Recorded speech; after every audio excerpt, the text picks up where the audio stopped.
आज के इस वीडियो में आप अपना तीसरा पार्ट जो है मुद्रा, बचत और साख, इसे लाइन बाय लाइन समझने वाले हैं। और ये ज़रूरी क्यों है, इसको इसलिए समझिए कि ये NCERT किताब है और इसी के बेसिस पे जितना भी पब्लिकेशन होता है, चाहे वो भारती भवन हो, स्टूडेंट फ्रेंड हो या फिर कुछ भी हो, वो इसी के बेसिस पे बनाया जाता है। अगर आप लाइन बाय लाइन इसे समझ लेंगे तो बहुत ही ज़्यादा आपके लिए फ़ायदेमंद होगा। और खुद से पढ़ना बोरिंग हो जाता है स्टूडेंट के लिए, क्योंकि NCERT में काफ़ी ज़्यादा थोड़ा सा बोरिंग तत्व इसमें शामिल रहता है। तो आप वीडियो को आराम से देखते जाइए, मैं आपको छोटा से छोटा बात को समझाते जाऊंगा। तो चलिए शुरू करते हैं। मुद्रा, बचत और साख, ये है चैप्टर का नाम। आपको भली भांति पता होगा कि मुद्रा क्या होता है, बचत क्या होता है और साख आपके लिए ये नया शब्द हो सकता है। तो चलिए हम लोग शुरू करते हैं लाइन बाय लाइन, बाकी आप सब समझेंगे। आज के युग में मुद्रा की भूमिका काफ़ी बढ़ गई है। आज का समस्त आर्थिक ढांचा मुद्रा पर ही निर्भर है। मुद्रा को हटा देने से संभवतः आर्थिक व्यवस्था लड़खड़ा सकती है। यहाँ तक देखिए, अब इसको समझिए। मुद्रा, सिंपल बात है कि मुद्रा मतलब क्या, करेंसी। तो अलग अलग देश में अलग अलग मुद्रा को अलग अलग नाम से जानते हैं। भारत का मुद्रा जो है वो रुपया है। तो मुद्रा यानी जो पैसा है, जो करेंसी है, जिसे हम कोई सामान खरीदते हैं, वो जो है वो आर्थिक ढांचा यानी देश का इकोनॉमी के लिए एकदम सबसे मजबूत है। इसके बिना तो कुछ हो ही नहीं सकता, वही बात बताया गया है। चलिए आगे समझते हैं। उम्मीद है आप इसे मुद्रा समझ गए होंगे। मतलब मुद्रा वो माध्यम है जिसके द्वारा हम किसी वस्तु या सेवा को क्रय या विक्रय करते हैं। इस तरह से आप बोल सकते हैं। बाकी इस बुक में और भी बेहतरीन डेफिनेशन यानी परिभाषा आपको मिलेगा। क्वेश्चन आंसर भी कोई टेंशन आपको नहीं लेना है, अभी बस आप समझने पे फोकस कीजिए ताकि ऑब्जेक्टिव आपको बाद में रटना नहीं पड़े ज़्यादा से ज़्यादा। ठीक है, आप चैप्टर समझ लीजिएगा तो ऑब्जेक्टिव आपको कम रटना पड़ेगा। वर्तमान युग में उत्पादन, उपभोग, विनिमय, वितरण इत्यादि संबंधित क्रियाएं मुद्रा द्वारा ही प्रभावित होती है। उत्पादन मतलब होता है किसी वस्तु को बनाना, उपभोग मतलब उस वस्तु को खरीदना अपने लिए, विनिमय मतलब उस वस्तु को एक्सचेंज करना दूसरे वस्तु से, मतलब विनिमय एक्सचेंज करते हैं। विनिमय यानी एक चीज़ खरीदते हैं उसके बदले पैसा देते हैं, फिर दूसरा चीज़ खरीदते हैं, वो क्या हो गया, विनिमय। वितरण यानी बांटना, ये सब क्या होता है, पैसे के जरिए ही होता है। इस तरह मुद्रा हमारे जीवन का एक आवश्यक अंग है। बिल्कुल सही बात है। आधुनिक समाज को मुद्रा से अनेक लाभ प्राप्त होते हैं, इसमें कोई शक नहीं। और इस कारण मुद्रा की उपयोगिता बहुत अधिक है। एकदम सही बात है।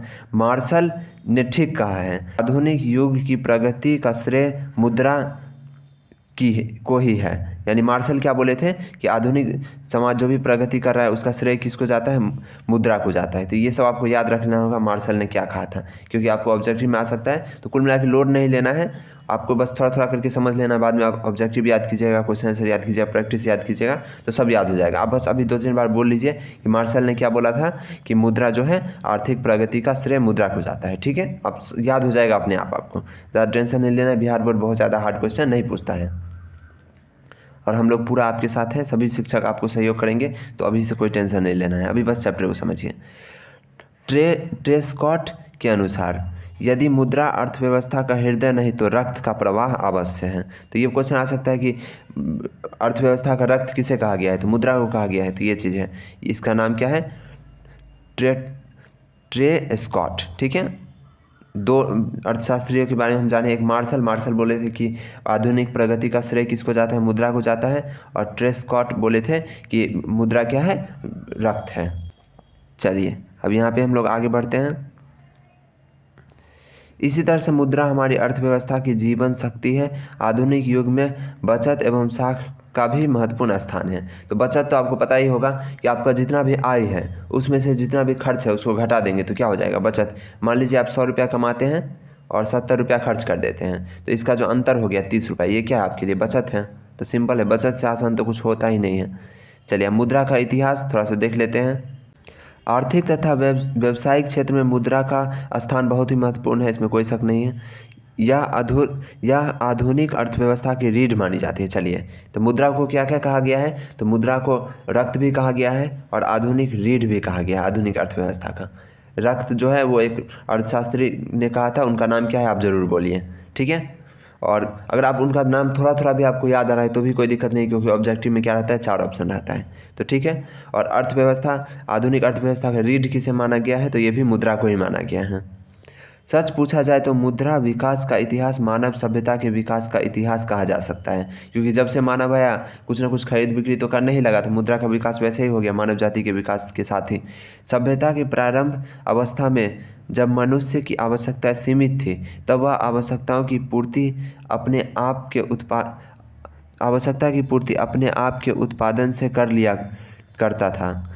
लेकिन लोगों की संख्या वृद्धि के साथ ही उनकी आवश्यकताओं में भी वृद्धि हुई। अब स्वयं के उत्पादन से मनुष्य की आवश्यकता की पूर्ति होने में कठिनाई महसूस की जाने लगी। कुल मिला के ये कहा गया है कि शुरुआत का जो मनुष्य था उसकी आवश्यकता क्या थी, सीमित थी। उसको बस रोटी कपड़ा मकान चाहिए था। शुरुआत में तो वो भी नहीं, बस खाना मिल जाए वही काफ़ी है, तो वो खुद से ही उगा के खा लेते थे। और कपड़ा वगैरह भी खुद से बुन के, मतलब जब ज़रूरत कम रहेगा तो अपने जो जीने के लिए जो मूलभूत चीज़ चाहिए उसके लिए वो खुद ही कर सकता है। लेकिन जब मनुष्य बड़ा हुआ तो बहुत सारा उपयोगिता बढ़ गया, तो अब हम क्या करेंगे, खरीदेंगे उसको, तो इसके लिए मुद्रा चाहिए। जैसे आप सिर्फ अगर कोई गरीब भिखारी है तो उसके लिए बस खाना चाहिए, तो उसके लिए ज़्यादा मुद्रा का महत्व नहीं है, क्योंकि उसको कोई खाना दे देगा तो वो खा के सो जाएगा। लेकिन अब जिसका आवश्यकता बहुत सारा है उसके लिए बहुत सारा वस्तु चाहिए जिसके लिए मुद्रा आवश्यक है। तो बाद में जैसे जैसे मानव विकास किया, उसको दूसरे जगह की चीज़ को खरीदने की आवश्यकता बनती गई और इस तरह से मुद्रा का विकास होते गया। शुरू में कैसा सिस्टम था वो सब हम आगे पढ़ेंगे, ठीक है। अब देखिए, अब वे आपस में एक दूसरे द्वारा उत्पादित की हुई चीज़ें अथवा वस्तुओं के आदान प्रदान से अपनी आवश्यकता की पूर्ति करने लगे। समझ गए होंगे आप। अधिकांश आवश्यकताओं की पूर्ति के लिए आज दूसरे व्यक्तियों पर निर्भर होना पड़ता है। सही बात है, दूसरे देश पे भी निर्भर होना पड़ता है। आज प्रायः प्रत्येक मनुष्य किसी एक कार्य में ही अपना समय लगाता है। जो आय प्राप्त होता है उससे अन्य वस्तुएं प्राप्त करता है, अतः विनिमय का महत्व काफ़ी बढ़ गया। सही बात है। अब जैसे मैं पढ़ा रहा हूँ तो मेरा एक ही काम में एक्सपर्टीज़ है कि मैं पढ़ा रहा हूँ, तो अब मैं पढ़ा के उससे जो भी अर्निंग होगा उससे हम क्या करेंगे, कोई दूसरा वस्तु खरीद के अपना ज़रूरत पूरा करेंगे। ये उदाहरण स्वरूप मैं बता रहा हूँ। तो यही होता है, कोई भी व्यक्ति सब काम नहीं कर सकता है। अब जैसे मोबाइल आपको खरीदना है तो मोबाइल आप खुद नहीं बना पाइएगा। अब जो काम कर रहे हैं उससे आपको जो पैसा आएगा उससे आप मोबाइल खरीद लीजिएगा। तो इसके लिए क्या, विनिमय यानी एक्सचेंज बहुत ज़रूरी है, ताकि हम किसी चीज़ पैसे दे के दूसरा चीज़ ले लें। तो इसको बोलते हैं विनिमय। चाहे ये वस्तु से वस्तु भी हो सकता है और पैसे के बदले भी होता है। विनिमय मतलब एक चीज़ देना, दूसरी चीज़ बदले में लेना। अब विनिमय का स्वरूप दो तरह का था। अब ये पहले था वस्तु विनिमय प्रणाली यानी बार्टर सिस्टम। ये आपको बहुत पहले से पता होगा कि वस्तु के बदले वस्तु जो देते थे उसे वस्तु विनिमय प्रणाली कहते हैं। और मौद्रिक विनिमय प्रणाली जो आज हम लोग यूज करते हैं कि वस्तु के बदले क्या देना है, पैसा देना है, या किसी सेवा के बदले क्या देना है, पैसा देना है। तो देखिए, वस्तु विनिमय प्रणाली ये एकदम आसान है, आप इसे खुद पढ़ लीजिएगा। कुछ नहीं है, जैसे वस्तु के बदले वस्तु देते हैं तो उसको क्या बोलते हैं, वस्तु विनिमय प्रणाली। जैसे आपको गेहूं देना है तो आप उसको चावल दे दीजिए, आपको कपड़ा चाहिए तो उसके बदले आपको कोई दूसरा चीज़ दे दीजिए। तो यह है वस्तु विनिमय प्रणाली। अब इसके बारे में आप सोचिए तो आपको पता चल जाएगा कि इसमें बहुत सारा क्या होगा, कठिनाई होगा। तभी तो आज नहीं होता है इसका फॉलो। खुद सोचिए, आज अगर पैसा हट जाए और वस्तु विनिमय प्रणाली के माध्यम से हमें चीज़ें खरीदने पड़ जाए तो कितना मुश्किल हो जाएगा। तो ये बहुत मुश्किल काम है वस्तु विनिमय प्रणाली, इसलिए इसका क्या था, बहुत ज़्यादा कठिनाई था। तो एक एक करके कठिनाई को देख लेते हैं।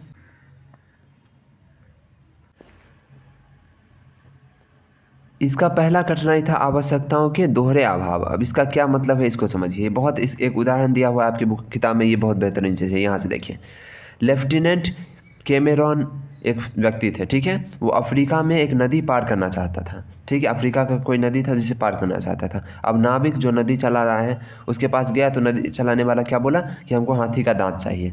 तो उसका ज़रूरत वो था, ठीक है, क्योंकि बार्टर सिस्टम था, वस्तु विनिमय प्रणाली। तो वस्तु के बदले वस्तु मिलेगा, सेवा के बदले भी कुछ देना पड़ेगा उसको, सेवा या फिर वस्तु।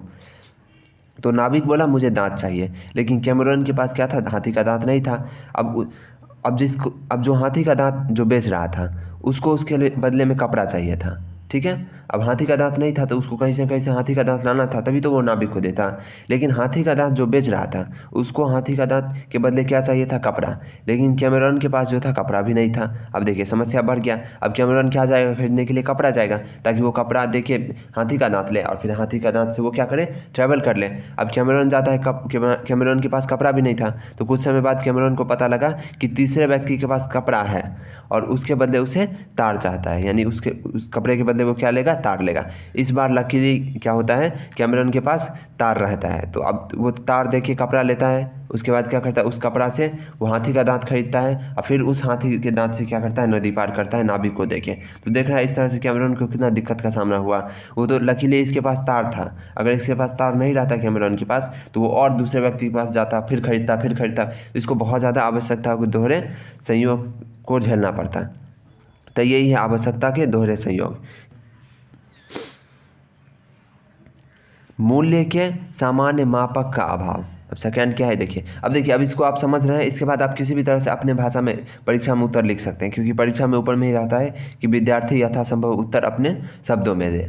इसके अलावा आपको बेहतरीन क्वेश्चन आंसर भी मिलेगा, आपको कोई दिक्कत नहीं करना है। ऑब्जेक्टिव का भी बेहतरीन प्रिपरेशन होगा। चैनल को आप सब्सक्राइब कर दीजिए, क्योंकि इस पर आपको किसी भी चीज़ का कोई कमी नहीं रहेगा। पैसा तो आपको लग नहीं रहा है, और भी चैनल से पढ़िए, लेकिन इस चैनल को भी सब्सक्राइब करके रखिए, ठीक है। अब आगे हम लोग बढ़ते हैं। समझना बहुत ज़रूरी होता है, क्योंकि एग्जाम में साफ साफ रहता है कि विद्यार्थी यथासंभव उत्तर अपने शब्दों में दे। और कितना ऑब्जेक्टिव आप रटिएगा, अभी आप कितना सारा चीज़ सीख गए होंगे। अब इतना जो आपको मैं बताया हूँ, इससे कितना सारा ऑब्जेक्टिव बन सकता है। जैसे आपसे कुछ पूछ सकता है कि मुद्रा को निम्नलिखित में से किसे कहा गया है, क्या कहा गया है। ऑप्शन में दे देगा आँख, कान, नाक, रीढ़ और इनमें से कोई नहीं, तो आप सीधा रीढ़ मार सकते हैं। इस तरह से आपका एक आंसर बन जाएगा।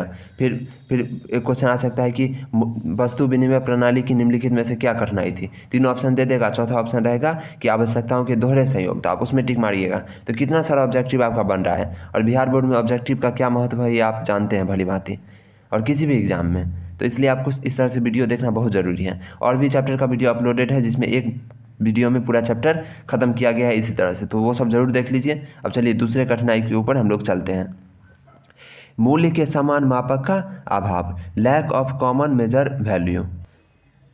इसमें जो था मूल्य के समान मापक का अभाव, इसमें एकदम मतलब किस चीज़ का दाम क्या रहेगा, ये सबसे ज़्यादा दिक्कत था।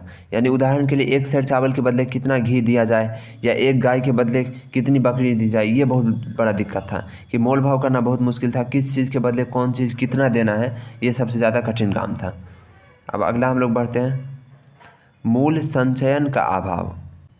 इसमें मतलब है कि मूल्य संचयन का अभाव, यानी भविष्य में हम खर्च करें इसके लिए पैसा बचा के आज हम लोग रखते हैं, लेकिन पहले तो रुपया था ही नहीं, तो बचा के क्या रखेगा। और मान लीजिए कोई मछली बेचने वाला व्यापारी अगर मछली ले रहा है, तो मछली को तो स्टोर करके नहीं रख सकता है कि फ्यूचर में इस मछली को बेच के कोई काम करे। तो फल वाला, सब्जी वाला, इस सब के साथ क्या दिक्कत था कि वो फिर से अब क्या करेगा, वो इस मछली को ले जाके कोई ऐसा वस्तु खरीदेगा जिसको वो स्टोर करके रख सकता है। तो वो क्या खरीदेगा, सोना खरीदेगा। तो इस तरह से सोना का वैल्यू धीरे धीरे बढ़ते गया, क्योंकि सोना क्या था, उसको उसमें एक अलग पहचान था। सोना को कोई बना नहीं सकता था, और सोना को लंबे समय तक कोई रख सकता था। इसलिए सोना एक बेहतरीन विकल्प आ गया ये लोग के पास कि सोना में हम लोग क्या करेंगे, ट्रेड करेंगे, या फिर कोई दूसरे धातु में। तो इस तरह से वस्तु विनिमय प्रणाली खत्म हुआ और सोने का सिक्का का प्रचलन शुरू हो गया। फिर धीरे धीरे सोने के सिक्का में भी क्या होता था, दूसरे देश में अलग उसका दाम रहता था, तो इसके लिए राजा महाराजा अपना मुहर लगवाता था सिक्के के ऊपर। और धीरे धीरे क्या हुआ, पैसा का जो स्वरूप है वो आने लगा, रुपया का स्वरूप, मुद्रा का स्वरूप, ठीक है। इस तरह से, क्योंकि यहीं से शुरू हो गया प्रक्रिया। अब चलिए हम लोग आगे बढ़ते हैं, सह विभाजन का अभाव। अब जैसे मान लीजिए आपको खरीदना है चावल और उसके बदले आपको देना है दाल, तो दाल को तो आप आधा दे सकते हैं, मतलब आधा नाप के। कम सामान लेना है तो उसके बदले कम दाल दीजिए, कम चावल लेना है तो कम गेहूँ दीजिए, तो वो सब ठीक था। लेकिन कुछ चीज़ों को विभाजन नहीं किया जा सकता। मान लीजिए आपको 1 किलो दाल खरीदना है, आपके पास बकरी है, तो आप थोड़ा सा बकरी काट के उसको नहीं दे सकते हैं, क्योंकि इससे आपका बकरी मर जाएगा। तो ये था सह विभाजन का अभाव, यानी आप उसको बांट नहीं सकते। जैसे पहले क्या था, 1 रुपया में 100 सिक्का का 1 रुपया होता था, तो सिक्का में रुपया क्या हो गया, सिक्का में बढ़ जाता था, क्योंकि अब महंगाई बढ़ गया है, तो अब सिक्के में तो कुछ आता ही नहीं है पैसे में, इसलिए अब 50 पैसे को बंद कर दिया गया बाद में। लेकिन पहले जब सस्ती ज़माना था तब क्या होता था, 1 रुपया को भी हम सिक्कों में बांटते थे, 10 पैसे का खरीदते थे, 20 पैसे का खरीदते थे, इस तरह से। तो विभाजन था। अब ज़रूरत ही नहीं है तो अब सीधा 1 रुपया, 2 रुपया, 3 रुपया, इस तरह से। तो कुल मिला के सह विभाजन का अभाव का मतलब ये था कि किसी वस्तु के बदले कोई वस्तु अगर कम मात्रा में देना है, तो कुछ वस्तु जो सजीव है उसको कैसे काटेंगे। और इस तरह की समस्या को क्या बोलते थे कि लैक ऑफ डिविजिबिलिटी, यानी बांटना, उसको सह विभाजन उसका क्या है, मुश्किल है। उम्मीद है आप इसे समझ गए होंगे। अब अगला है भविष्य के भुगतान की कठिनाई। इसमें उधार वगैरह में बहुत दिक्कत होता था। तो इसको एक उदाहरण स्वरूप समझ सकते हैं यहाँ पे, कि यहाँ पे गाय वाले का उदाहरण दिया हुआ है। यहाँ देखिए, मान लिया जाए कि एक व्यक्ति दूसरे व्यक्ति से 2 वर्षों के लिए गाय उधार लेता है, उधार देता है, यानी कोई व्यक्ति, आपके पास एक गाय है, आप किसी व्यक्ति को 2 साल के लिए उस गाय को उधार देंगे, तो अब क्योंकि आप उधार दिए हैं तो आप उसके बदले कुछ लेंगे, ठीक है। लेकिन इसमें क्या हुआ, उधार लेने वाले को भी फायदा हो रहा है। अब कैसे हो रहा है वो देखिए। अब इस अवधि के दौरान वह गाय लौटा देता, अब 2 साल के बाद गाय लौटा देगा, लेकिन इन 2 वर्षों के अंदर उधार लेने वाला व्यक्ति गाय का दूध पिया तथा उसके गोबर को जलावन में उपयोग किया। इस प्रणाली में उधार देने वाले से ज़्यादा उधार लेने वाले का फ़ायदा हो गया। जो अभी के टाइम में आप मान लीजिए उधार देंगे तो उसके बदले 5% इंटरेस्ट लेंगे, कुछ भी लेंगे, लेकिन इसमें क्या होता था, जो उधार लिया है उसको उधार देने से कई ज़्यादा फायदा होता था। तो इस तरह से बहुत सारा समस्या था जो भविष्य में भुगतान की कठिनाई। इसका और भी उदाहरण हो सकता है कि भविष्य में भुगतान करना है तो उस वस्तु का मूल्य, मतलब वो वस्तु बहुत सारा, जैसे जीवित चीज़ है तो बाद में बूढ़ा हो जाएगा, बूढ़ा गाय का उतना वैल्यू नहीं रहेगा जो पहले था, तब लौटाते वक्त उसको नुकसान हो रहा है लेने वाले को। इस तरह से बहुत सारा समस्या होता था। अब अगला है मूल्य हस्तांतरण की समस्या। इसका मतलब क्या है ये समझिए, यहाँ पढ़िए। वस्तु विनिमय प्रणाली में मूल्य हस्तांतरण में कठिनाई होती थी। कठिनाई उस समय और अधिक बढ़ जाती थी जब कोई व्यक्ति एक स्थान को छोड़कर दूसरे स्थान में बसता था। ऐसी स्थिति में वह अपनी संपत्ति छोड़कर जाना पड़ता था क्योंकि उसे बेचना कठिन होता था। यानी जल्दी जल्दी आपको बेचना है तो वो नहीं होगा, आपको ज़रूरत है, आपको ऐसा व्यक्ति को ढूंढना पड़ेगा जिसको उस चीज़ की ज़रूरत है, तभी आप उसमें विनिमय कर सकते हैं। तो इसमें मान लीजिए किसी व्यक्ति को जल्दी जल्दी बेचना हो तो कहाँ से ढूंढेगा उस व्यक्ति को जिसको उस चीज़ की ज़रूरत है, तो ये मुश्किल था यहाँ पे। अब मौद्रिक प्रणाली, इससे तो आप भली भांति परिचित हैं कि मौद्रिक प्रणाली क्या होता है। जब मुद्रा देखें हम कोई वस्तु खरीदते हैं, और इसमें सारा समस्या दूर हो गया। तो इसमें कहा गया है कि ये सब महत्व बताया गया, आप इसको पढ़ लीजिएगा, आपको पता ही होगा कि मुद्रा का कितना सारा महत्व है।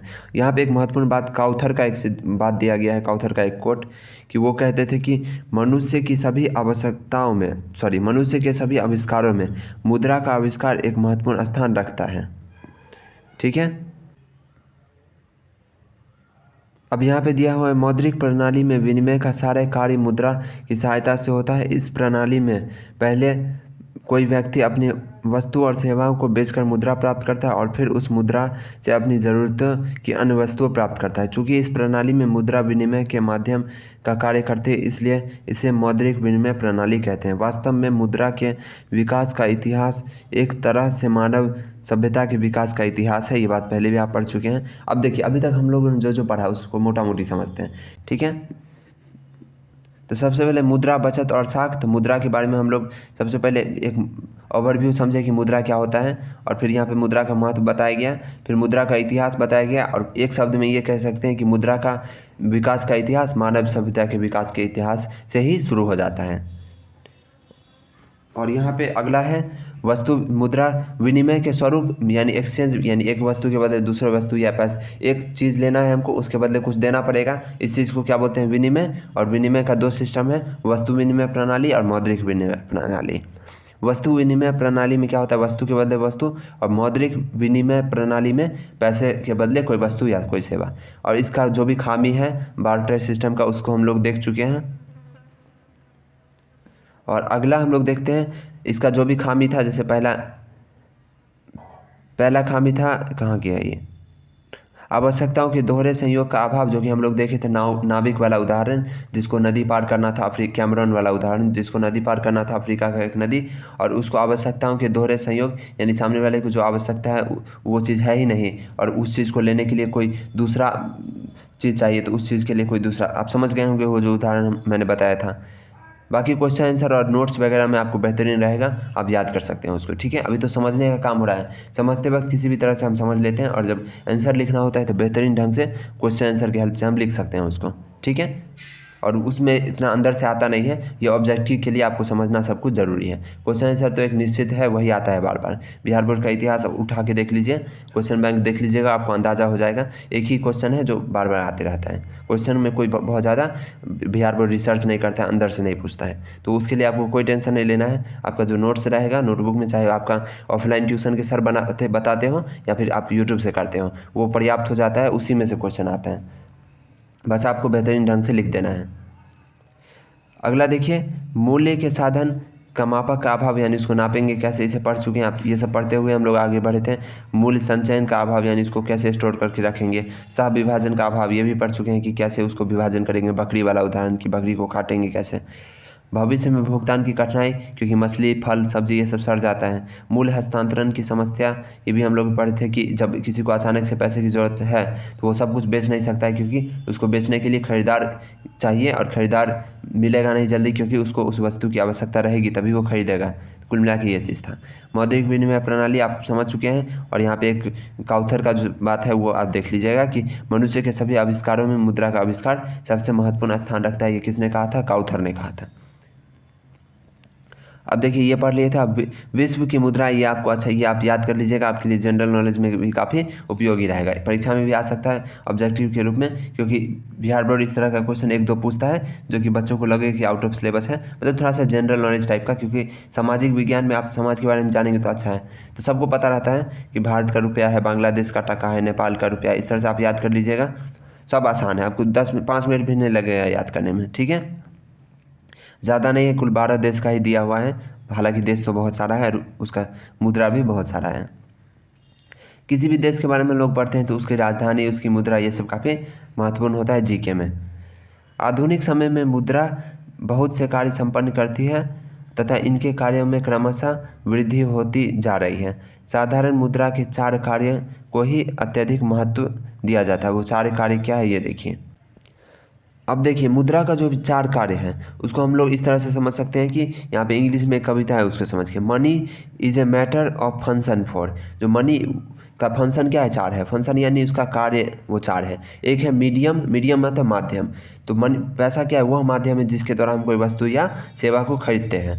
माध्यम, मेजर, पैसा को नाप सकते हैं। जैसे बोलते हैं ना कि एक डॉलर 100 रुपया का है, तो इसको माप रहे हैं, तो मेज़र करने में भी पैसा का काम होता है, मापते हैं। इस तरह से भी, और किसी वस्तु के बदले भी, जैसे ये 100 रुपया का है, ये 200 रुपया का है, आज ये वस्तु 100 रुपया का है, कल ये 150 का हो जाएगा, तो ये मेज़र हो रहा है। और स्टैंडर्ड जो फॉलो करते हैं पैसा में, इसके बारे में हम डिटेल में आगे पढ़ेंगे। और स्टोर, पैसा को स्टोर भी कर सकते हैं।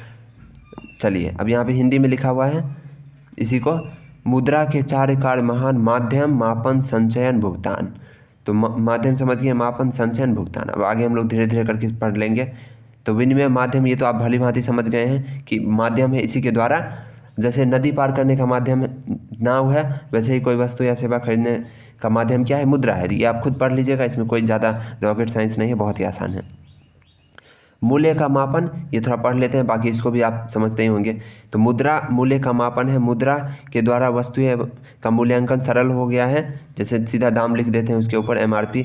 वस्तु विनिमय प्रणाली में एक कठिनाई थी कि वस्तुओं को सही तौर पर मूल्यांकन नहीं हो पाता था। मुद्रा ने इस कठिनाई को दूर कर दिया है। किस वस्तु का मूल्य क्या होगा, मुद्रा द्वारा यह पता लगाना सरल हो गया है। चूँकि प्रत्येक वस्तु को मापने के लिए एक मापदंड होता है, वस्तुओं के मूल्य का मापदंड मुद्रा ही है। मुद्रा इस महत्वपूर्ण कार्य के कारण विनिमय करने में सुविधा हो गई है, क्योंकि बिना मूल्यांकन के विनिमय का कार्य उचित रूप से संपादित नहीं हो सकता।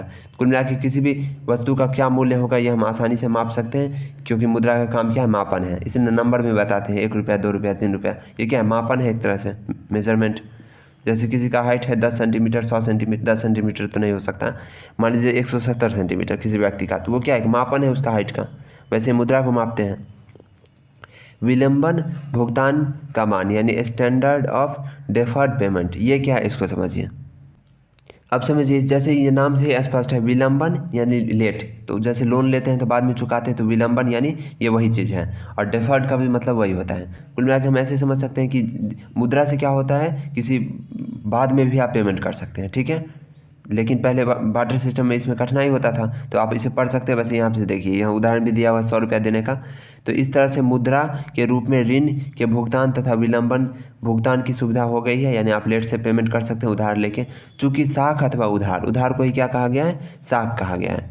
चूँकि साख अथवा उधार क्रेडिट आधुनिक व्यवसाय की रीढ़ है, अतः मुद्रा ने उधार देने तथा लेने का कार्य काफ़ी सरल बना दिया है। इस तरह सुविधा वस्तु विनिमय प्रणाली में नहीं थी। चलिए अब समझ गए होंगे कि साख का मतलब क्या होता है? उधार, और जिसे इंग्लिश में कहते हैं क्रेडिट। अब आप एक चीज़ सोचे होंगे, आपके दिमाग में कई बार आया होगा कि जब भी आप लोग बैंक में पैसा, मान लीजिए 1000 रुपया आपको कोई देता है, चाहे वो QR कोड से दे या किसी भी तरह से दे, पेटीएम, UPI कुछ भी, तो आपके मोबाइल में क्या मैसेज आता है? Your account has been credited with 100 या 200, जो भी पैसा है। तो ये क्रेडिट क्यों होता है उसको समझिए, इस कॉन्सेप्ट को समझिए। क्योंकि देखिए बैंक में आप पैसा रखते हैं ना, जैसे आप बैंक में 100 रुपया जमा किए या कोई आपके बिहाफ में जमा किया, तो आपके बैंक अकाउंट में गया 100 रुपया, तो बैंक के लिए वो क्या है, उधार है। क्योंकि आप भविष्य में कभी ना कभी अपने पैसे को रिडीम कीजिएगा, क्लेम कीजिएगा, बोलिएगा कि मेरा पैसा निकाल के दो, तो आप भविष्य में उस पैसे को बैंक से लीजिएगा, तो बैंक के लिए वो क्या है, उधार है एक तरह से। समझ रहे हैं बात को। इसलिए बैंक क्या करता है, आपको ब्याज देता है, क्योंकि बैंक को आप उधार दे रहे हैं। किसी व्यक्ति को आप उधार दीजिएगा तो भी वो ब्याज देगा, लेकिन वहाँ दिक्कत क्या है कि वो आदमी आपका पैसा लेके भाग सकता है। लेकिन बैंक ऐसा है जो पैसा लेके नहीं भागता है, हम उस पर भरोसा करते हैं, और इसलिए बैंक क्या करता है, आपके अकाउंट में जो भी पैसा आता है उसको क्रेडिट करता है, क्योंकि बैंक को तो एक न एक दिन वो पैसा आपको लौटाना है जब भी आप मांगेंगे। तो यही है उसका कॉन्सेप्ट। तो क्रेडिट का मतलब उधार होता है, इसलिए बैंक आपको आपके पैसा को क्रेडिट करता है। और डेबिट इसका उल्टा, जब हम लोग निकालते हैं तो डेबिट होता है पैसा, ठीक है। इसलिए डेबिट कार्ड, एटीएम कार्ड एक ही होता है जिससे हम पैसा निकालते हैं, ठीक है। अब चलिए आगे बढ़ते हैं। ये सब कुछ जनरल नॉलेज की बातें हैं जिसे जानना बहुत ज़्यादा ज़रूरी है। वीडियो को लाइक और चैनल को सब्सक्राइब नहीं किए हैं तो कर दीजिए, क्योंकि वीडियो बनाने में बहुत ज़्यादा मेहनत लगता है, लगातार बोलना पड़ता है।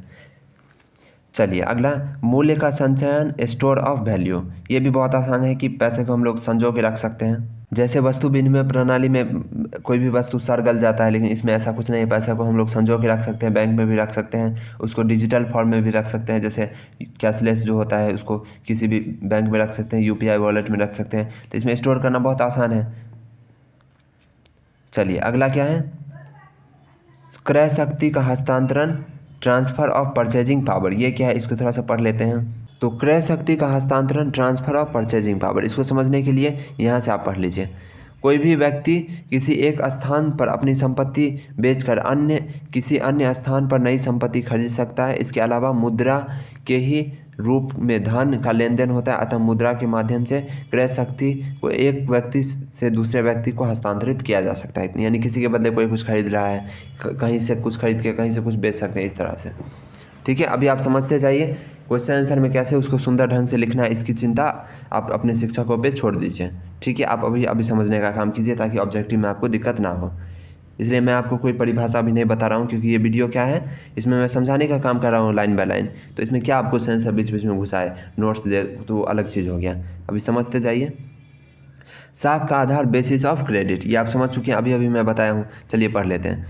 वर्तमान समय में मुद्रा साख के आधार पर कार्य करती है। मुद्रा के कारण ही साख पत्रों का प्रयोग बड़े पैमाने पर होता है। साख पत्र क्या है यह मैं समझा दूंगा आपको। बिना मुद्रा के साख पत्र जैसे चेक ड्राफ्ट, यहाँ पे लिखा हुआ है, चेक ड्राफ्ट, हुंडी आदि प्रचलन में नहीं रह सकते। तो साख यानी होता है भरोसा। साख का शाब्दिक अर्थ होता है भरोसा। जब हम लोग चेक लेते हैं तो इस पर भरोसा करते हैं कि ये चेक को जब हम बैंक में देंगे तो पैसा हमें आ जाएगा। तो ये क्या एक साख है। ड्राफ्ट, हुंडी आदि प्रचलन में नहीं रह सकते। उदाहरण के लिए जमाकर्ता चेक का प्रयोग तभी कर सकता है जब बैंक में उसका खाता में पर्याप्त मुद्रा। व्यापारिक बैंक में भी साख का सृजन नगद कोष, कैश रिजर्व के आधार पर ही कर सकते हैं। यदि नगद मुद्रा का कोष अधिक हो तो अधिक साख का निर्माण हो सकता है।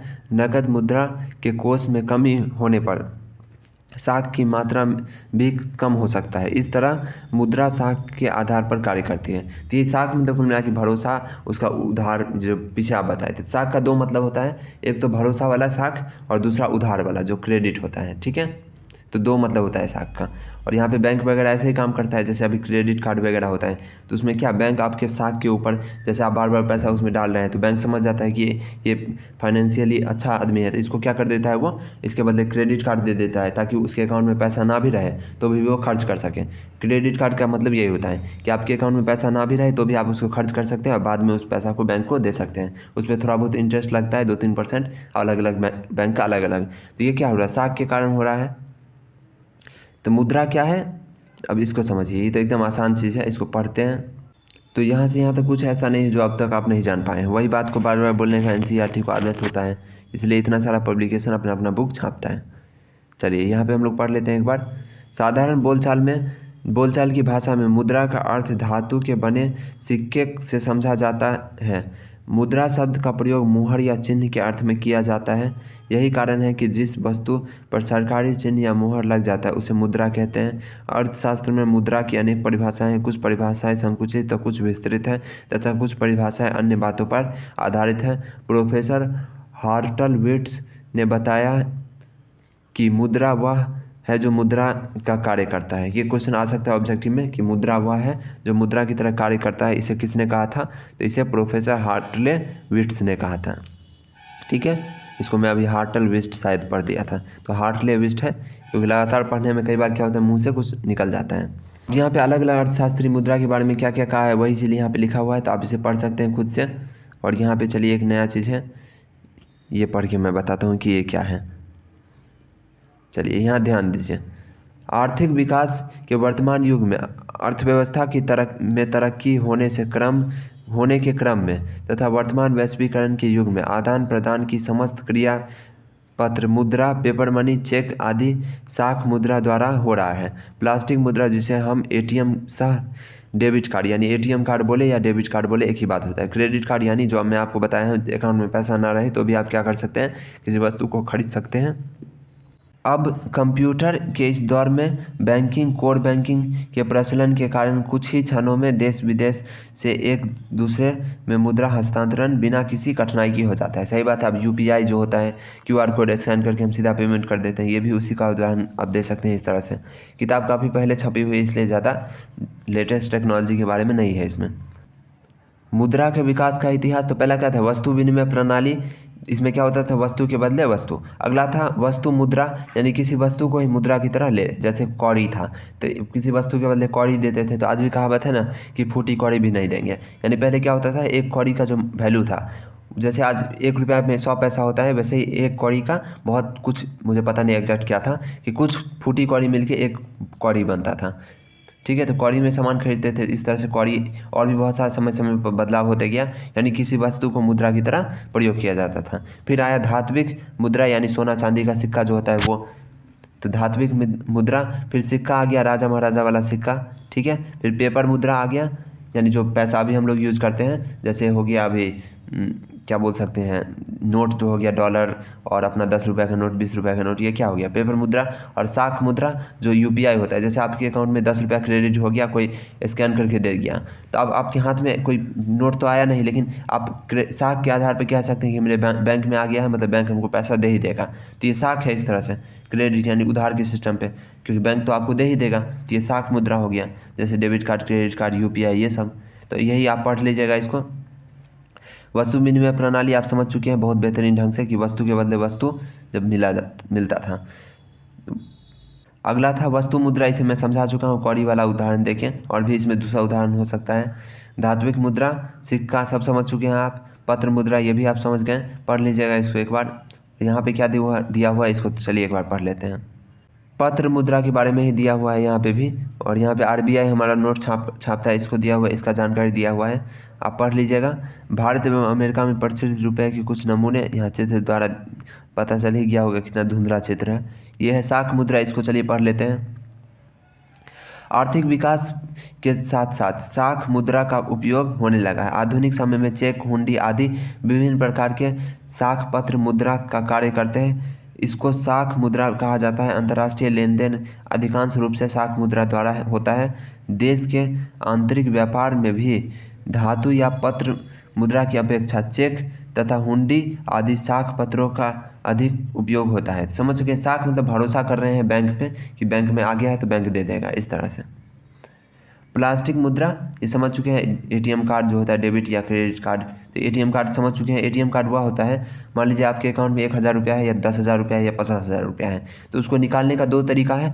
या तो आप डायरेक्ट जाके बैंक में लेके पैसा ले सकते हैं, बैंक में जाके, या तो आप एटीएम कार्ड या डेबिट कार्ड लेके बैंक एटीएम मशीन में जाइए, डालिए, पिन डालिए, वहाँ से पैसा निकाल लीजिए। या तो आप सीधा दुकान में जाइए, आप कार्ड देके ही सामान खरीदिए, या फिर ऑनलाइन पेमेंट करते वक्त भी उसका कार्ड डालिए, कार्ड का जो नंबर होता है वो डालिए एटीएम कार्ड का, और उस पर जिस नंबर से आपका एटीएम कार्ड रजिस्टर्ड है उस पर एक ओटीपी आएगा, ओटीपी उसमें डालिए, और इस तरह से एक सीवीवी नंबर होता है एटीएम कार्ड के पीछे, वो डालिए। 3 जानकारी भरते ही आप ऑनलाइन पेमेंट करके कोई भी सामान खरीद सकते हैं, अगर आपके पास एटीएम कार्ड है तो आप ज़रूर लाभ उठाइए। बहुत सारे लोग इसको नहीं लाभ उठा पाते हैं, तो बहुत आसान है ये। बस आपका रजिस्टर्ड नंबर होना चाहिए जिस पे ओटीपी आए। दुकान वगैरह में जाके आप कार्ड से पेमेंट कर सकते हैं, डेबिट कार्ड से, बस आपको आपका पिन पता होना चाहिए। चलिए अगला, एटीएम कार्ड समझ चुके होंगे। ये स्टेट बैंक ऑफ इंडिया का क्या है, एक डेबिट कार्ड है।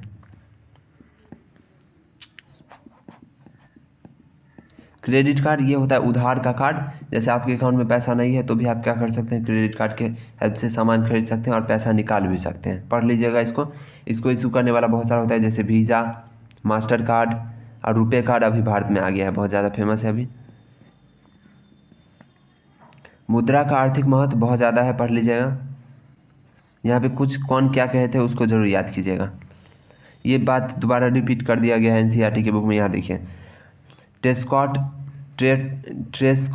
ने कहा था कि मुद्रा अर्थव्यवस्था का हृदय नहीं तो रक्त स्रोत अवश्य है। ये पहले भी आप पढ़ चुके हैं। प्रोफेसर मार्शल ने कहा है कि मुद्रा वह धुरी है जिसके चारों ओर संपूर्ण आर्थिक विज्ञान चक्कर काटता है। ये बेहतरीन बात है। काउथर कहा था क्या, ये सब आप पढ़ लीजिएगा और यहाँ पे पढ़ लीजिएगा, बहुत आसान है। मुद्रा से लाभ, बहुत सारा लाभ है मुद्रा से। तो मुद्रा से उपभोक्ता को लाभ, पढ़ लीजिएगा, इसमें कुछ समझने जैसा है नहीं। मुद्रा से उत्पादक, मैं ज़्यादा पढ़ूंगा तो आपको बोरिंग हो जाएगा, बच्चे के अंदर बहुत ज़्यादा पेशेंस नहीं होता है। तो जो चीज़ था उसको समझा चुका हूँ, अब आपके अंदर धार बन चुका है। आप पढ़ लीजिएगा, नहीं भी पढ़िएगा तो भी आपका कोई नुकसान ज़्यादा होगा नहीं, लेकिन आप पढ़ लीजिएगा क्योंकि आपके अंदर ज़्यादा पारदर्शिता आ जाएगी। मुद्रा से उत्पादक को लाभ, तो मुद्रा से उत्पादक को बहुत लाभ होता है। उत्पादक मतलब जो वस्तु को उत्पादन कर रहा है। जैसे कोई फैक्ट्री में सामान बना रहा है, मोबाइल फ़ोन बना रहा है, तो वो क्या हो गया, उत्पादक। हम लोग जो उसको खरीदते हैं वो हो गया उपभोक्ता। किसान हो गया उत्पादक, हम लोग हो गए उपभोक्ता, सब्जी के उपभोक्ता या दूसरे चीज़ के उपभोक्ता। तो दोनों को लाभ मिलता है। मुद्रा और साख, इसका बहुत ज़्यादा संबंध है। वस्तु विनिमय प्रणाली के कठिनाई का निराकरण, हो गया पूरा कठिनाई का निराकरण। आप जब लॉन्ग आंसर यानी दीर्घोत्तरीय प्रश्न का उत्तर बनाएंगे खुद से, अगर आपको बनाने की आदत है तो आप यहाँ से मेन पॉइंट छाट छाट के उसको सुंदर ढंग से बना सकते हैं। मुद्रा एवं पूंजी की तरलता, अब यहाँ लिक्विडिटी बहुत ज़्यादा रहता है, इसको समझिए ये क्या होता है। तरलता, इसको बोलते हैं लिक्विडिटी, यानी आप आसानी से किसी भी, पैसा आपके पास है तो आसानी से उसको किसी भी वस्तु को पैसे के बदले में बेच सकते हैं। जैसे आपके पास कोई पुराना फ़ोन है तो आसानी से उसको बेच सकते हैं, कुछ ना कुछ पैसा आपका मिल ही जाएगा। और आपके पास पैसा है तो देश के किसी भी कोने में आप कोई भी वस्तु खरीद सकते हैं। कोई ऐसा नहीं होगा तो बोलेगा ये पैसा नहीं लेंगे या फिर इसके बदले पैसा नहीं हम वस्तु देंगे, तो ऐसा कुछ नहीं है। मुद्रा के पास बहुत ज़्यादा तरलता होती है। ठीक है, पढ़ देते हैं इसको एक बार। मुद्रा ने पूंजी की तरलता प्रदान की है क्योंकि इसको प्रत्येक व्यक्ति स्वीकार करता है। मुद्रा के रूप में पूंजी को किसी भी, यहाँ पे थोड़ा मुहर आ गया है, चलिए आगे बढ़ लेते हैं। सकता है जिस व्यक्ति के पास मुद्रा है वह किसी भी समय अपनी ज़रूरत की चीज़ों को खरीद सकता है और उसको अपनी आवश्यकता को संतुष्ट कर सकता है। मुद्रा में पूंजी की गतिशीलता, इसको आप पढ़ लीजिएगा, बहुत आसान है ये सब। मुद्रा में पूंजी का निर्माण सब होता है, आसानी से आप समझ सकते हैं। मुद्रा और बड़े पैमाने पर उद्योग, अब जितना भी सक्सेसफुल इकोनॉमी है, हमारा अर्थव्यवस्था है, सबका श्रेय किसको जाता है, मुद्रा को ही जाता है। मुद्रा और सामाजिक कल्याण, तो मुद्रा से सामाजिक कल्याण किस तरह से होता है इसको आप पढ़ लीजिएगा।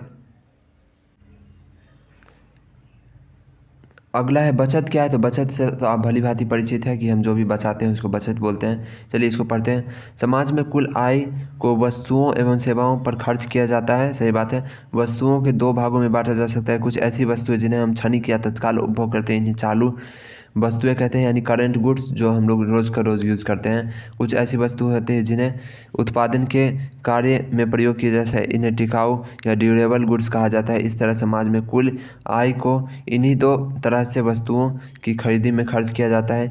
कुल आय का वह भाग जो चालू वस्तुओं पर खर्च किया जाता है उसे उपभोग कहते हैं, यानी हम खा रहे हैं उसको। तथा कुल आय का वह भाग जो टिकाऊ वस्तुओं पर खर्च किया जाता है उसे बचत कहते हैं। अतः स्पष्ट है कि आय तथा उपभोग में अंतर को बचत कहते हैं। यहाँ पे थोड़ा टेक्निकल भाषा में, अब मैं शुरू में जो बताया था वही आपके लिए बेस्ट है। सेविंग बराबर इनकम माइनस कंजप्शन, यानी जो भी हमारा इनकम है यानी आय है उसमें से जब हम खर्च को घटा देंगे तो क्या हो जाएगा, बचत हो जाएगा। ठीक है, बचत दो प्रकार के होते हैं, नगद बचत और वस्तु संचय सेविंग इन गुड्स। जैसे नगद बचत हम पैसा ही बचा लेंगे और कोई वस्तु खरीद के रख सकते हैं तो वो भी क्या हो गया, बचत हो गया।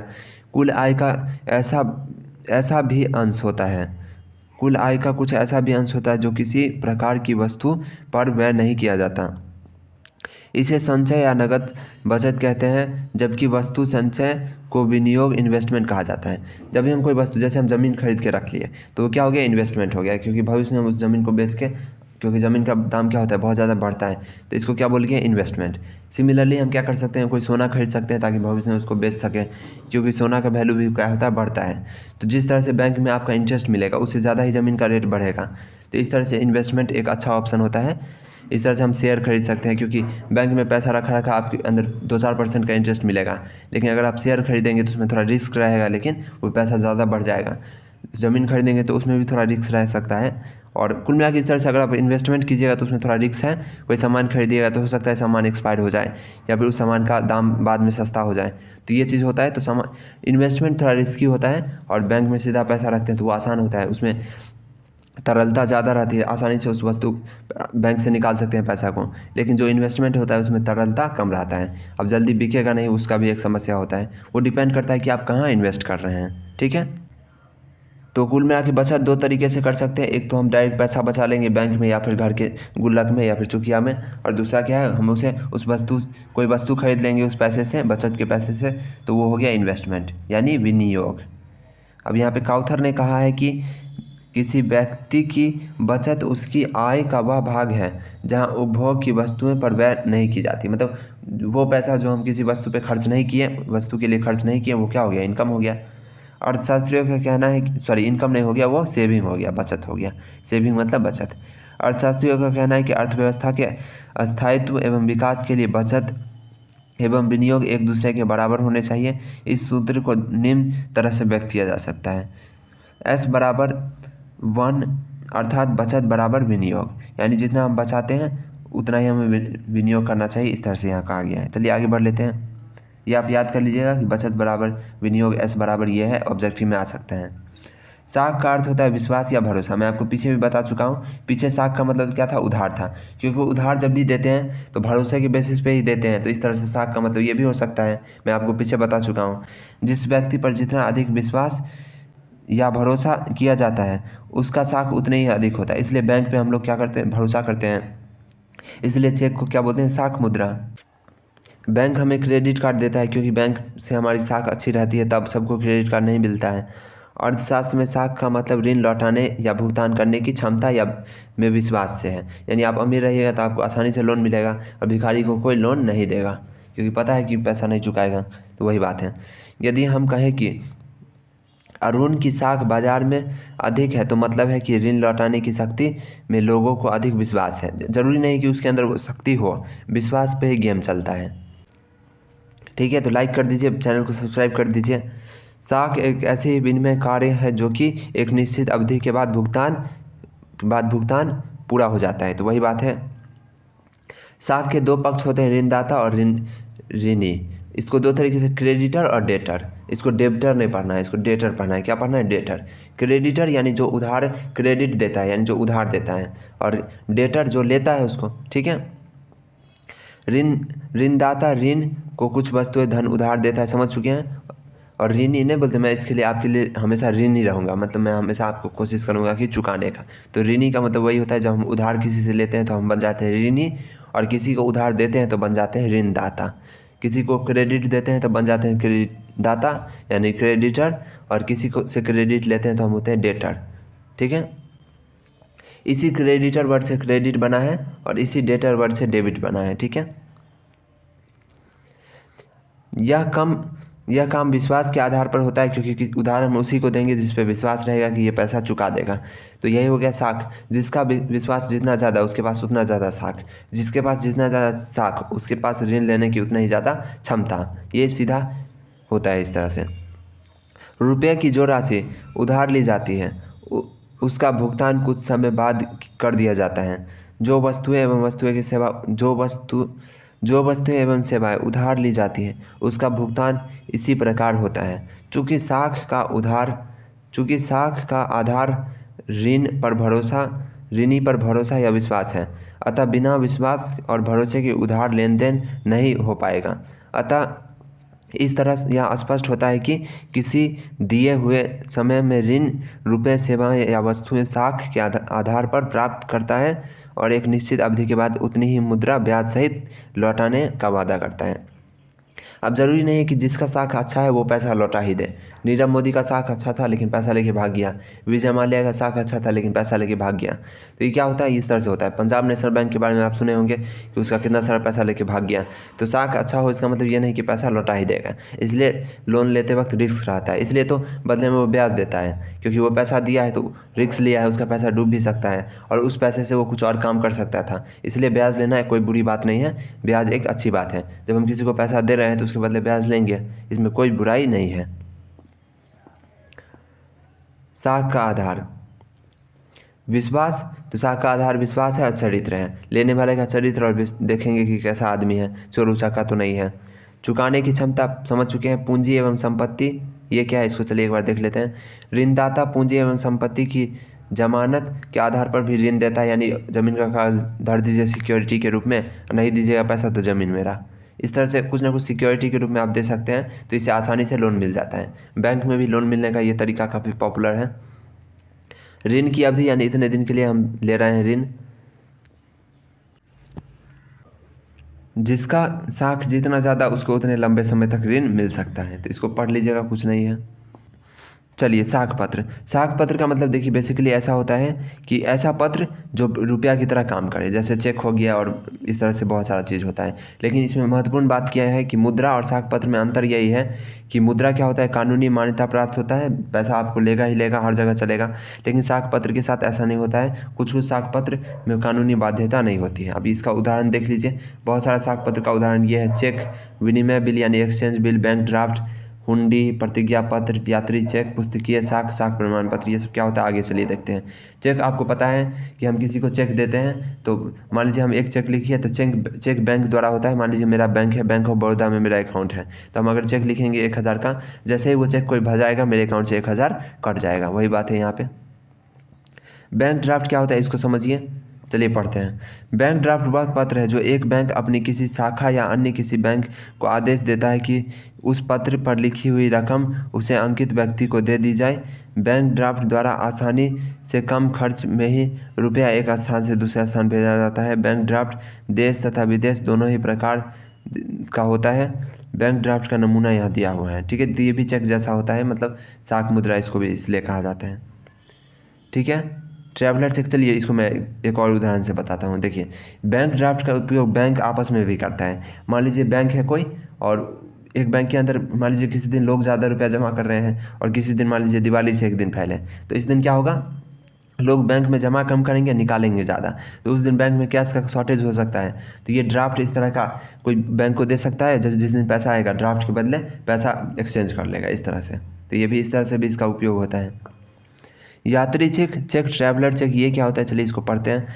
यात्रियों की सुविधा के लिए यात्री चेक बैंकों द्वारा जारी किया जाता है। कोई भी यात्री बैंक में एक निश्चित रकम जमा कर देने पर यात्री चेक प्राप्त कर सकता है। प्रत्येक यात्री चेक पर एक निश्चित रकम लिखी होती है। यात्री बैंक के किसी भी शाखा में यात्री चेक प्रस्तुत कर मुद्रा प्राप्त कर सकता है। इस चेक पर यात्री के हस्ताक्षर के नमूने पर अंकित रहते हैं, जिसके चलते कोई दूसरा व्यक्ति रुपया प्राप्त नहीं कर सकता। कुल मिला के ये यात्री चेक ये ऐसे है कि मान लीजिए आपके बैंक में पैसा है, ये पहले होता था, अब तो UPI वगैरह आ गया, तो ये कौन यूज़ करेगा। पहले मान लीजिए किसी के बैंक में एक बैंक अकाउंट में पैसा है, तो मान लीजिए घूमने गया कहीं दूसरे जगह पे, तो वहाँ पे तो उसका बैंक है नहीं जो पैसा निकालेगा, तो वो यात्री चेक की मदद से निकाल सकता है कहीं भी।